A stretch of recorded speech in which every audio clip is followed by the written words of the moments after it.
July 12th, good things ahead, and I read the question of calling. When you don't understand something, find someone smarter than you and ask them for help. I've heard the word calling forever. I even read O's Guinness classic book, The Call, but I still didn't get it, at least not in a practical way. Enter Andy Stanley. I heard him speak on the subject of calling, and what follows is my takeaway of what he said.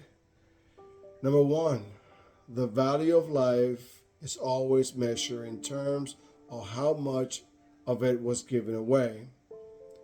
Two, whatever you accumulate is worthless the moment you die. We undermine the value of life by holding on to it. Three, I've never met a man who pursued a selfless second half of his life who will go back and trade it for golf. Four, we all think if I'm going to do something, I better do it now. We are aware that we are running out of time. Five, it's wise to start doing meaningful things while we still have enough time, energy, and health to do them. Six, a calling is more meaningful than measurable. What matters most is usually not measurable. Seven, our fear of not mattering much can drive us away from what matters the most. Eight, calling is more about burden than background. It's less about what you know than seeing what needs to be done. 9. Burdens are emotional. What needs bothers you. Sit on it. Let it bother you. God may be calling you to carry that burden and help those people. 10. Calling often begins as partnering rather than pioneering. Find someone who's working on the problem and wade in with them. But don't come in with guns blazing, telling them how to do it better. Just help out and learn. 11.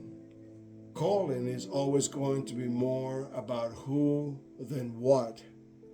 12. A way to test calling is this question. If I don't do this, would it feel like I'm being disobedient? 13th. When you're in your calling, you measure success in a whole different way. At the end of the day, you say, today I did what you asked me to do, and that is enough. 14th, John the Baptist, when he was pressed about who he was and what he was doing, said, a person can receive only what is given them from heaven. John chapter 3, verse 27. When God calls us into something, there is abiding awareness of who it's from and who it's for. And 15. My responsibility is to do what I'm called to do, regardless of the outcomes. We all want the next thing. We seem to have a built-in restless that's looking for more. What if that's the fingerprints of God? He created a universe that continues to grow. Should it surprise us that He built into us a drive to reach up and out for meaning and purpose through our lives?